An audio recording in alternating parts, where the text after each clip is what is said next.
하나님의 말씀 같이 찾아보겠습니다. 사도행전 9장 20절부터 22절까지입니다.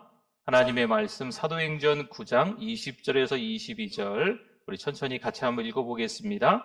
즉시로 각 회당에서 예수가 하나님의 아들이심을 전파하니 듣는 사람이 다 놀라 말하되 이 사람이 예루살렘에서 이 이름을 부르는 사람을 멸하려던 자가 아니냐.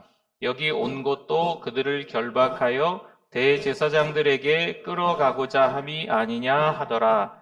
사울은 힘을 더 얻어 예수를 그리스도라 증언하여 다메섹에 사는 유대인들을 당혹하게 하니라. 아멘. 우리 옆에 분들 한번 보시고 같이 우리 인사하시도록 하겠습니다. 잘 오셨습니다.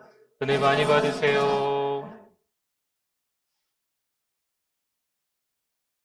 네, 어느덧 2024년 11달이 지나가고 있습니다.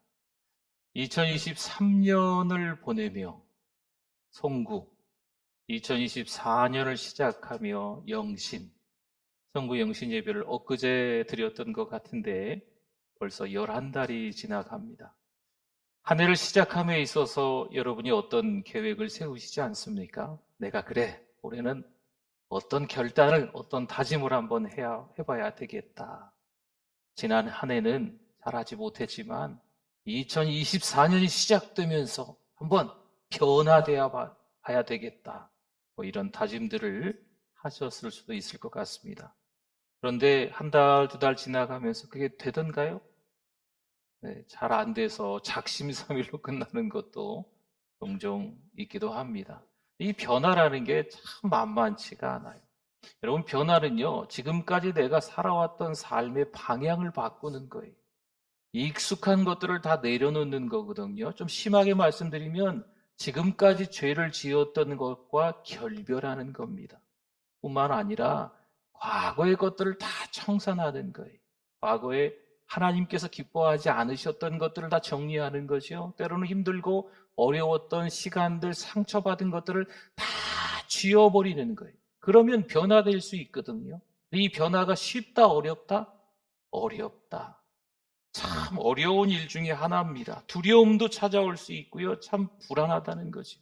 근데 무엇보다도 우리가 변화되어져 갈 때 기억해야 될 것은 정말 하나님이 원하시는 하나님을 따라갈 것인가 아니면 세상을 따를 것인가, 여기서 갈등할 때가 우리 신자들에게도 좀처럼 일어날 수 있는 거죠. 그러나 하나님이 원하시는 건 뭘까요? 세상에서 잘 먹고 잘 살아라, 이걸 하나님이 원하실까요? 그렇지는 않거든요. 하나님을 따르는 삶으로 살기를 원하시는 게 우리 하나님의 마음인 줄 믿습니다. 오늘은 이 사도행전 9장을 한 번 더 나누려고 해요. 사울의 이야기를 통해서 사울이 변화되는 거거든요. 근데 변화하면서 뭔가 좀 일들이 일어나요. 그 일들이 일어나는 모습을 보면서 이게 뭔가 하나님의 뜻이 있을 텐데, 나의 삶 또한 하나님께서 찾아와 주시고 또 말씀해 주시는 뭔가 생명 음성이 있을 텐데를 좀 찾아보는 그런 오늘 시간이 되었으면 좋겠어요. 우리 자신에게 좀 이런 질문도 해보면 어떨까 싶습니다. 나는 하나님의 변화된 사람으로 지금 살고 있는가? 내 삶에서 하나님께서 원하시는 변화는 무엇일까? 사울은 예수님을 만나기 전까지 아시는 것처럼 예수님의 제자들을, 예수님을 믿는 사람들을 핍박하던 사람입니다. 그러나 그는 다메섹으로 가는 길에서 누구를 만나요?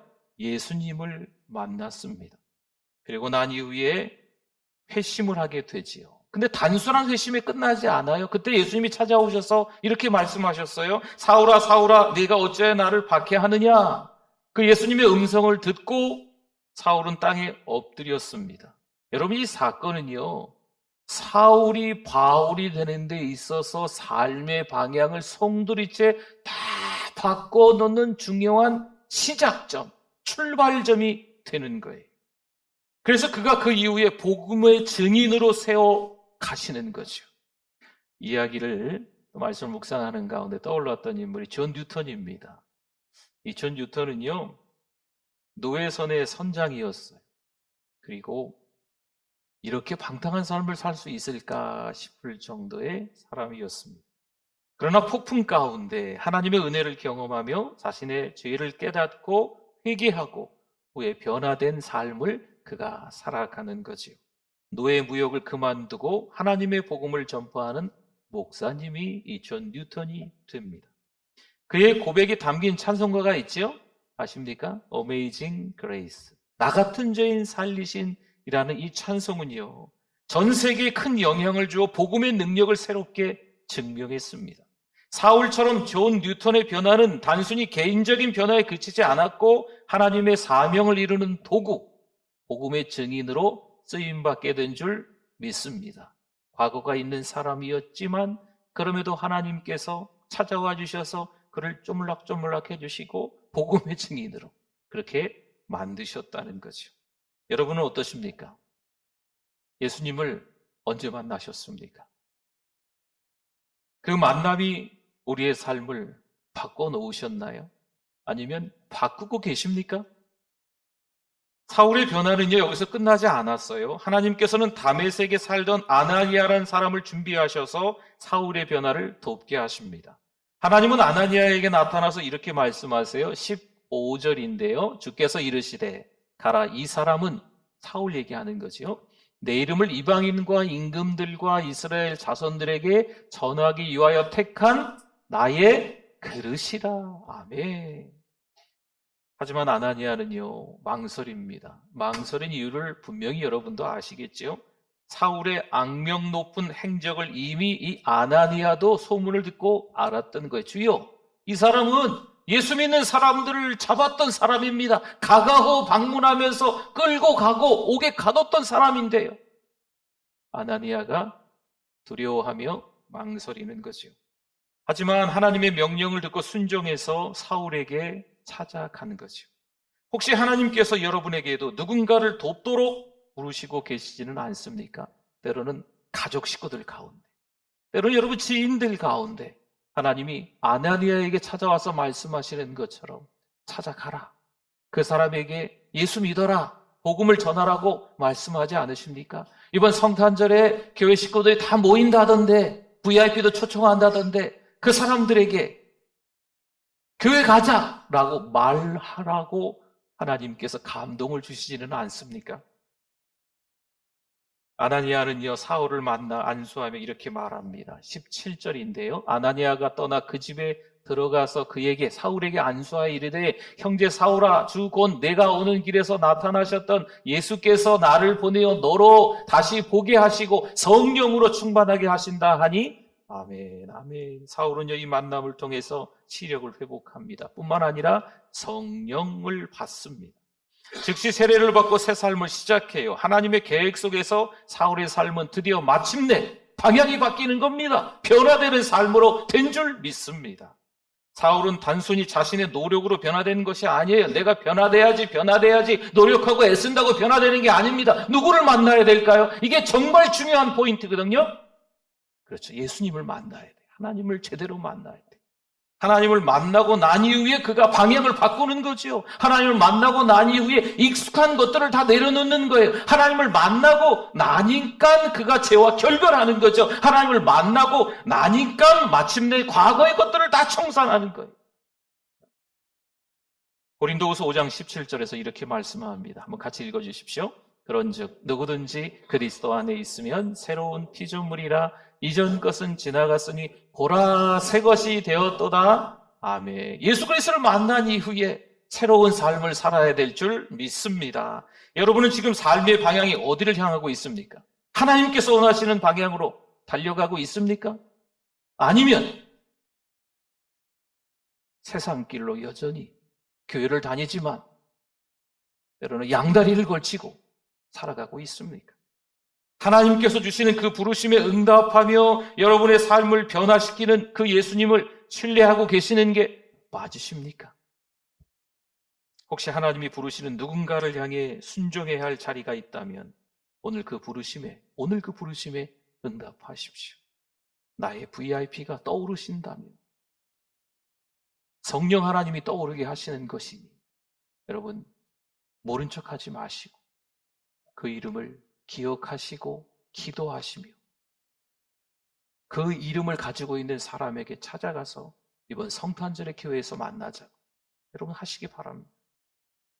사울을 보세요. 복음의 증인으로서 예수님의 이름을 전하기 시작하자마자 큰 어려움이 닥칩니다.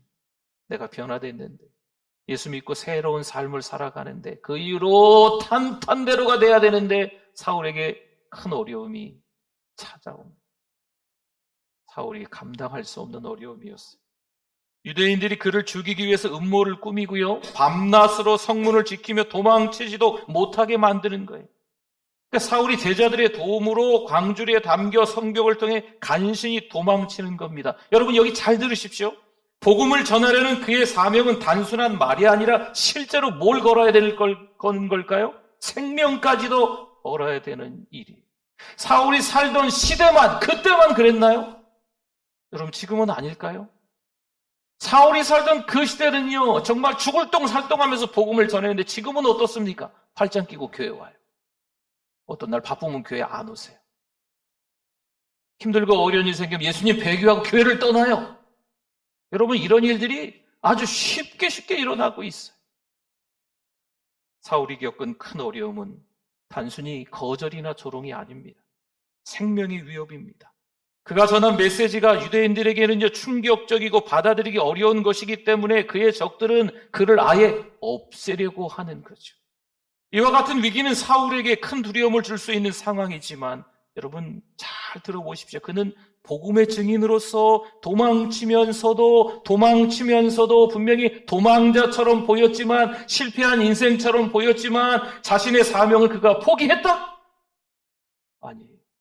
도망치는 신세처럼 보였지만 그는 자신의 사명을 포기하지 않습니다. 오늘날 우리도 믿음으로 나아갈 때 크고 작은 어려움을 만날 수가 있어요.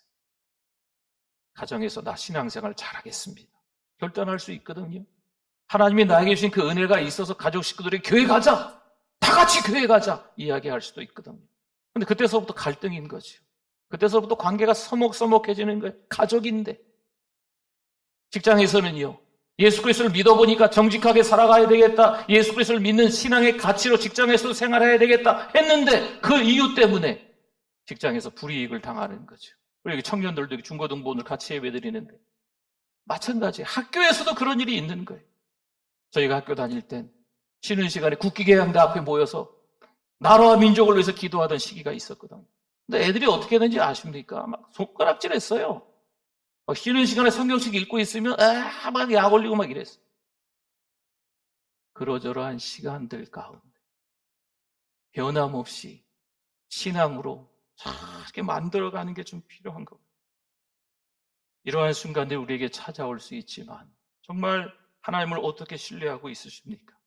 베드로전서 4장 12절 13절에 보니까요, 사랑하는 자들아 너희를 연단하려고 오는 불시험을 이상한 일 당하는 것 같이 이상히 여기지 말고 오히려 너희가 그리스도의 고난에 어떻게 해요? 참여하는 것으로 어떻게 하라? 즐거워하라. 이는 그의 영광을 나타나실 때 너희로 즐거워하고 기뻐하게 하려 함이라. 아멘, 아멘. 믿음의 길에 어려움이 찾아오는 것은 이상한 일이 아니라고 성경에서 말씀하고 있네요. 신앙으로 살아갈 때 큰 어려움이 닥칠 수가 분명히 있습니다. 하나님께서 우리가 고난을 통해 더욱 단단한 믿음을 갖도록 연단해 가시는 거죠. 하나님께서 쪼물락쪼물락, 이 표현이 좀 그렇긴 하지만 하나님께서 이렇게 쪼물락쪼물락 해주시죠. 그게 아파요. 그게 참 고통스러워. 그렇지만 그 시간들을 통해서 우리가 좀 더 다듬어지고 신자가 되어가는 과정인 줄 믿습니다. 광주리를 통해 사울을 도피시키신 하나님, 오늘 우리도 보호해 주시는 줄, 우리 자녀들도 보호해 주시는 줄 믿습니다. 여러분은 지금 어떤 어려움을 겪고 계십니까? 혹시 믿음 때문에 관계의 갈등을 겪고 계시지는 않습니까? 아니면 자신의 연약함과 씨름하며 두려움을 느끼고 있지는 않습니까? 요즘 제가 아내와 함께 이야기하면서 쉽게 자주 나오는 말은 피곤하다. 죄송합니다.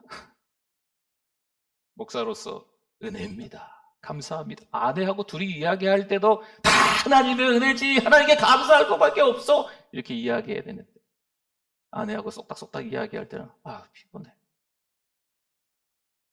어느 날 아내가 그러더라고요. 요즘 피곤하다는 말을 많이 하시네요. 전 몰랐거든요. 근데 상대방이 피드백을 주니까 생각해보니까 아내하고 대화할 때 피곤하다는 말을 너무 많이 했던 거예요. 여전히 제가 잠을 좀 잘 못 자는 편입니다. 수면 부족이 항상 있는 거죠. 지쳐있고 복잡한 일들이 풀리지 않은 상황이 여전히 있으니까 괜찮습니다. 누가 뭐라 하면 괜찮고 전화 와도 괜찮습니다. 뭐 이런저런 이야기면 괜찮습니다 하는데 이 몸에서는 뭔가 이게 좀 불편한 반응들이 나타나는 거죠. 머리도 아프고 어지러울 때도 있고 어느 날은 그냥 쓰러져서 하루 종일 그냥 있을 때도 있고 제 연약함과 씨름하며 두려움을 느끼고 있습니다. 그럼에도 불구하고 하나님께서는 여전히 여러분 아십니까? 부족한 목사고 연약한 목사지만 하나님이 저를 붙들고 계시는 줄 믿습니다. 하나님은 제 연약함 가운데서도 제 삶을 사용하셔서 복음을 전하는 증인으로 만드신다는 것이죠. 이번 다니엘 세일의 주제가요, 실수와 실패도 하나님은 쓰신다입니다. 실수한 인생, 실패한 인생, 우리가 그럴 수 있어요. 그럼에도 불구하고 실수는 과정이고 실패는 결과일 수도 있거든요. 근데 그러한 과정 속에서 하나님은 모른 척 하시고 버리시고 떠나시고 하시는 게 아니고 하나님은 또 요나를 사용하신 것처럼 사울이 바울 되어 사용하신 것처럼 우리도 하나님은 사용하시는 줄 믿습니다. 저 또한 연약함 속에서 두려움을 사실 느낍니다. 하지만 하나님께서 주시는 은혜를 붙들고 매일 복음의 증인으로 살아가려고 다짐하고 결단하는 거죠. 그래서 이 자리에 서는 거죠. 여러분도 혹시 자신의 연약함과 두려움 속에서 씨름하고 계신다면 하나님께서 여러분을 여전히 붙들고 계시며 복음의 증인으로 세우실 것을 믿으실 수 있기를 바랍니다. 사울은 예수님을 만났어요. 그리고 바울이 된 거죠. 그 다음에 복음의 증인의 길을 살아가게 되는 거예요. 그러나 이 길은 혼자서 걸어갈 수 있는 길이 분명히 아닙니다. 예루살렘으로 갔을 때 제자들은 그의 과거를 두려워하며 받아들이지 않습니다. 여러분, 그건 놀라운 일도 아니에요. 그가 예수를 믿는 자들을 핍박하는 대표적인 사람이었기 때문에 그가 진정으로 변화되었을까? 의심하는 것은 어찌 보면 이것은 당연한 것입니다. 이때 바울은 공동체 신뢰를 얻기 위한 중요한 이 과정들을 겪어요. 바울이 다메섹에서 복음을 전하며 이미 많은 사람들에게 예수 그리스도의 이름을 증언하고 있습니다. 그리고 자신의 삶을 통해서 변화의 증거를 보이며 공동체는 그를 조금씩 받아들이기 시작하는 거죠.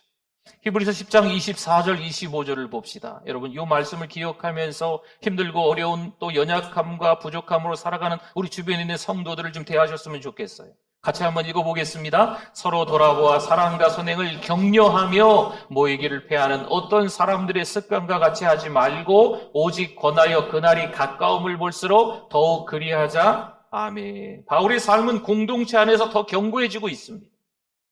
사랑하고 격려하는 사람들이. 물론 처음에는요, 팔짱 끼고 의심했겠죠. 저 사람이 예수 믿는 사람 맞아? 예수를 전하기는 하는데 저래가지고 다시 우리를 다 붙잡아 하는 거 아닐까? 의심이 들기는 했지만 점차 이 공동체 안에서 사랑과 선행으로 바울이 점점 더 견고해져 가는 거죠. 바울의 변화는요, 공동체의 역할과 밀접하게 연결되어 있습니다. 공동체 신뢰를 얻으면서 복음의 증인으로 다듬어져 가고 있는 거죠. 여러분, 공동체는요, 그를 통해 하나님의 역사를 함께 이루는 거예요. 바울 혼자 되는 게 아닙니다. 공동체와 함께 더불어 되는 거예요. 여러분, 전도를 할 때도 혼자 감당하기가 어려워요. 신앙생활 할 때도 나만 혼자 신앙생활 잘하면 되지. 아닙니다. 가끔 말씀드립니다만 마귀밥이 될 수 있어요. 공동체와 함께 교회에서 사랑방에서 함께 은혜를 나누고 함께 그 은혜를 흘려보내야 될 줄 믿습니다. 이러한 모습은 오늘 우리 교회에서도 사랑방에서도 마찬가지예요. 성도 여러분, 우리의 사랑방과 교회는 어떤 공동체일까요? 누군가 새로운 분이 찾아오셨을 때 따뜻하게 잘 맞이해 주시고 또 하나님의 은혜를 잘 나누고 계십니까? 아니면 째려보고 이상한 데서 온 사람 아니야 하고 의심하며 선을 긋거나 있지는 않습니까? 이 교회 안의 성도들이 참 이렇게 아주 결속력이 너무 가깝게 지낼 때 외부의 어떤 성도가 찾아오면 대부분 느껴지는 게 이 교회는 텃세가 있어. 뭐 이런 걸 느끼는 것 같아요. 우리 교회에서는 그런 얘기가 아직은 없지만 저도 마찬가지고 여러분도 마찬가지. 새가족이나 교회 오실 때 또 사랑방에도 잘 모르시는 분들이 이렇게 새롭게 들어오실 때 여러분 같이 이 공동체에서 잘 품어주실 수 있기를 부탁을 드립니다. 이게 사랑과 선행을 격려하는 거거든요. 성도 여러분, 사울의 변화는요, 그의 노력이나 계획으로 된 것이 아니라 예수님과의 만남을 통해 이루어진 하나님의 은혜입니다. 그리고 하나님께서 이 주권적인 일하심, 하나님의 열심을 통해서 하시는 일인 거죠. 그가 핍박자에서 예수님을 증언하는 자로 바뀌잖아요. 또 핍박자에서 복음을 전하는 사명자로 완전히 변화됩니다. 그의 노력일까요? 아니거든요. 누가 하신 걸까요? 하나님의 능력으로 그를 변화된 사람으로, 복음을 전하는 사람으로, 사명자로 쪼물락쪼물락 하시면서 바꾸어 가시는 과정에 있는 겁니다. 바울의 변화는요, 하나님께서 하신 거예요. 하나님께서 친히 그의 삶에 개입하시는 거죠. 고린도후서에 가보면요, 바울이 얼마나 힘든 이 선교 여행을 했는지 잘 드러나 있는 장면들이 있어요. 죽을 뻔한 위기, 참 너무 많죠. 배가 파손되기도 하고, 맞기도 하고, 도망치기도 하고, 이런 일들이 있어요. 그러면 이것은 세상 사람들이 보기엔 실수거든요. 실패난 인생이거든요. 그러나 그 실수와 실패도 누구는 쓰신다고요? 하나님이 계속해서 바울을 사용하시는 장면을 볼 수 있습니다. 오늘 이 말씀은 우리에게도 도전이 됩니다. 나는 지금 변화된 삶의 증인으로 살고 있습니까? 내 삶은 하나님의 복음을 증언하고 있는 삶이 맞습니까? 하나님께서는 지금도 우리를 부르고 계십니다. 변화된 삶의 증인으로 살아가도록 우리의 삶을 새롭게 하시기를 원하십니다. 여러분, 그 변화는 기억하십시오. 첫째, 누구를 만나야 될까요? 예수님을 만나야 돼요. 예수님을 만난 이후에 예수님께서 부르신 그 세미한 음성을 기억해서 그 말씀에 순종하는 겁니다. 예수님을 만나고 난 이후에 제멋대로 살아가는 게 아니에요. 예수님을 만나고 난 이후에 겸손과 온유로 하나님의 말씀에 순종해서 공동체와 더불어 살아가는 거죠. 물론 변화의 과정은 쉽지 않을 수 있습니다. 여러분, 가던 길을 돌아서서 유턴한다는 게 만만치 않아요. 운전해 보신 분들은 알지만 운전도 유턴하는 게 힘들어요. 아무 데서나 유턴하면 안 되거든요. 유턴하는 데에서 유턴해야 되거든요. 인생을 유턴한다는 게 만만치 않아요. 익숙한 것들이, 몸에 배어있는 것들이 있는데 그러한 것들을 내려놓는 거 하나님이 기뻐하시지 않으니까. 제가 한번 이렇게 운전하고 다른 데서 목회하다가 근데 어떤 집사님을, 길거리에 서 있는 집사님을, 이 집사님은 교회에서 신앙생활 잘 하시고 막 주변 분들하고 다 은혜롭게 막 이야기하시고 어떤 때는 막 교회에서 큰 소리 치기도 하시고 이런 분인데 길거리에서 제가 운전하고 가다가 기절할 뻔했어요. 네. 딴 데서, 전주 말고 딴 데서. 여러분, 우리의 이 모습을 좀 바꿔야 돼요. 그렇죠? 익숙한 것과 좀 결별해야 됩니다. 죄와 결별해야 돼요. 잘못된 것들이 있다면 청산하실 수 있기를 바랍니다. 여러분, 우리의 사랑방과 교회도 변화된 삶을 살아가는 증인들이 함께하는 공동체가 되기를 소망합니다. 바울이 예수님과의 만남을 통해서 복음의 증인으로 세워졌듯 우리도 예수님과의 깊은 만남을 통해서 변화된 삶을 사시고 서로를 사랑하고 격려하는 공동체가 다 되실 수 있기를 소망합니다. 아멘. 오늘 말씀 기억하면서 주여 한번 부르짖고 기도합니다. 주여, 하나님 아버지, 잘못했습니다. 믿음으로 살아가야 되는데 아웅당하며 살아갔습니다. 하나님의 마음을 알지 못하고 엉뚱하게 잘못된 길로 갔습니다. 하나님이 기뻐하시는 삶으로 살아갈 수 있는 목사가, 우리 성도들이 다 되시게 하여 주시옵소서. 하나님의 은혜가 풍성해서 성령 충만함으로 살아가는 우리들 다 되게 해주실 줄 믿습니다. 하나님 아버지, 감사합니다. 하나님의 은혜를 알고 살아가는 우리들 되게 하여 주시옵소서. 오늘 또 추수감사주일을 지나고 성찬식으로 모이게 해주신 하나님 감사합니다. 예수님이 나 때문에 찢겨진 몸을 기념하며 성찬을 받겠습니다. 예수님이 나 때문에 흘리신 그 피를 기념하며 성찬을 받으려고 합니다. 다시 한번 예수님께서 나의 죄 때문에 십자가에 달려 죽으심을 기억하고 구원받은 하나님의 자녀로 살아갈 수 있는 귀한 성찬식이 될 수 있도록 인도하여 주시옵소서. 주님 한 분으로 충분합니다. 예수님의 이름으로 기도드립니다. 아멘.